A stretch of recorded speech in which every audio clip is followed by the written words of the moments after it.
Live from downtown Detroit, home of WDIV and Click on Detroit, Local 4 News at 11 starts now.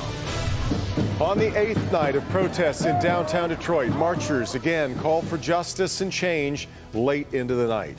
Glad you're with us for Local 4 News at 11. As we've seen the past 3 nights, protesters rallying well past the city's 8 p.m. curfew. Jason Colthorpe is live outside Detroit Police Headquarters, where tonight's march ended after nearly 5 hours. And Jason, were there any incidents tonight?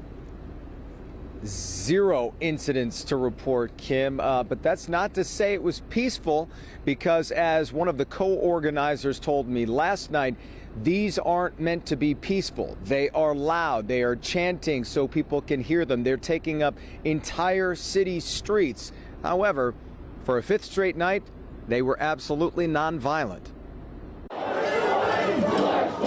Protesters hit the streets early Friday, marching for justice, and on this 8th night, stopping to honor history. You are all in a tradition of history.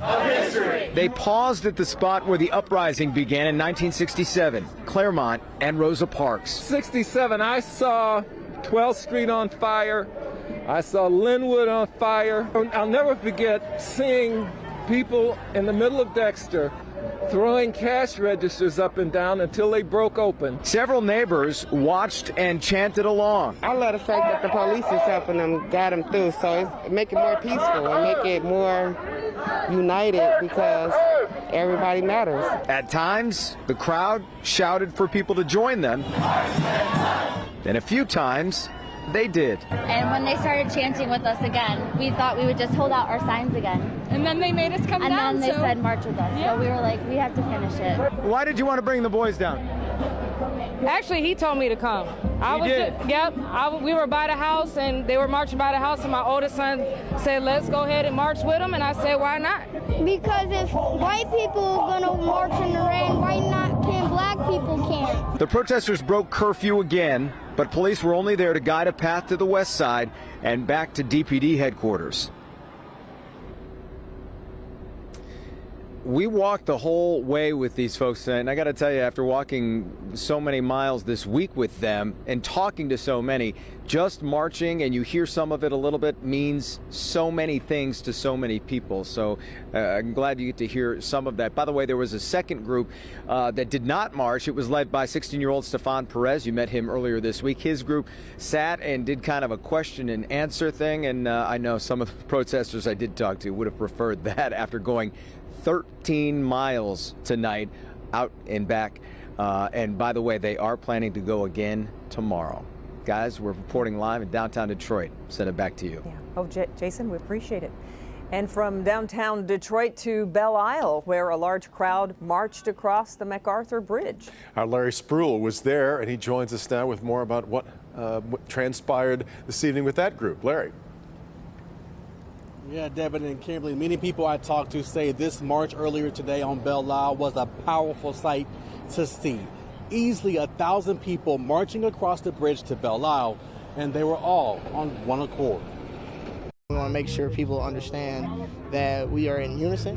One march, one purpose, says organizer Ken Snap. Snap tells me he wanted to march on Belle Isle Friday. It's a part of a call for action and change. The simple message of peace, the essential message of hope. But this march was different. No chants, no yelling. Just about 1,000 people walking across the Belle Isle Bridge in complete silence in honor of George Floyd, the man killed in Minneapolis at the hands of police. An officer placed his knee on Floyd's neck for 8 minutes and 46 seconds. It's made it a moment in history that Detroit is on the right side of the tracks when it comes to police brutality, when it comes to racism, when it comes to injustice. Now, the march brought out everyone. Among the crowd, state leaders like Congresswoman Brenda Lawrence and Secretary of State Jocelyn Benson. Also, City Councilman James Tate. And if people are willing to come out here in the 90-degree weather on day after day after day to say enough's enough, it's my responsibility, my opportunity to also get involved and show not just support from a verbal standpoint, but a physical perspective. Even former and current Detroit Lions joined in. The only way that we can make change for being on the outside is by standing together, having not protest, but a march like this to kind of bring awareness. I just feel like as a black man in America, it's important for me to speak my voice and encourage people not to be scared to speak their voice. Now, I do want to point out there were no acts of violence whatsoever. It was a very peaceful march, but people here that participated tell me the next step is to have that talk, that much needed conversation about race. We're live on Belle Isle tonight. Larry Spruill, Local 4. Right, Larry. A controversial statue is suddenly gone from Dearborn. The statue is of former Dearborn Mayor Orville Hubbard, whose legacy includes some blood-curdling comments that he made over the years about race, also advocating black-white segregation. He was the mayor from 1942 all the way to 1978. The city says sometime tonight, someone removed the 600 to 700-pound statue. There was a T-shirt placed on the statue several days ago, and there was a protest and a rally planned for this location this coming Sunday. And so I think that activism and that groundswell really motivated, we think, the family to remove the statue and to take it. Statue was first removed from outside City Hall in 2015, then later displayed outside the Dearborn Historical Museum, but it is not there tonight. All right, turning now to the newest developments in the coronavirus pandemic, with Governor Whitmer lifting more restrictions. Welcome news for many. Hair and nail salons still have to wait a while, but they will reopen statewide June 15th. Mara McDonald live tonight. Metro Detroit gyms, though, are still waiting for the green light, though. Reason for optimism for those in that industry, Mara. Well, yes, Devin, and I think it's safe to say phones were melting down all over Metro Detroit this afternoon and this evening. Take a look.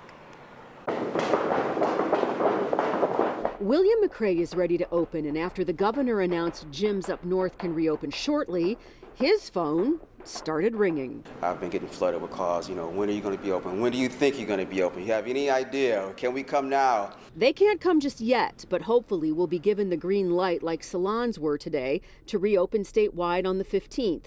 Antonino Salon in Birmingham has reconfigured its entire space and will be staggering staff, extending hours to minimize overlap, coupled with heavy-duty cleaning protocols, including fogging the salon nightly with a virus-killing agent. And of course, everybody will be masked. I think my goal is if I create the safest environment possible, then people, when they come in, hopefully will relax a little bit, and then maybe they'll feel the warmth, throughout everybody, even if they can't see a smile. Smaller gyms and fitness studios are going to be at an advantage going forward because one of the governor's requirements is small class size. So I want you to squat down, bring it up.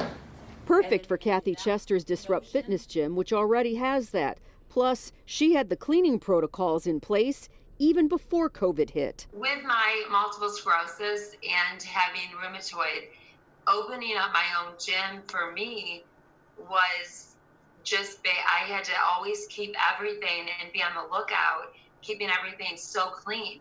So my practices after each class was just such an extreme cleanup. Back here live, in talking to William and Kathy, they both have such dedicated clienteles. People needed something out of them, so both of them went online and did virtual classes, Zoom, you name it. And they both say that after all of this, they think there will still be room for a component for online classes. They think it's really going to be part of like the new normal of what kind of services they offer. We're live downtown tonight. I'm Mara McDonald, Local 4. Interesting. Okay, Mara, thank you. The superintendent of Detroit Public Schools unveils his plan for reopening. New tonight, the big changes both teachers and students can expect when they return to school after Labor Day. Andrew. And Kimberly and Devin, after highs near 90 degrees and some severe weather earlier this afternoon, we've calmed down, we've cooled down. Temperatures in the 70s. Where do temperatures go from here? I've got your full weekend and 7-day forecast coming up. Okay, Andrew, but first, they are three local mothers raising black children. My candid conversation with them on teaching their kids how to behave if they're ever pulled over by police, and why it's just as important for white families to be talking to their children about race. That's next.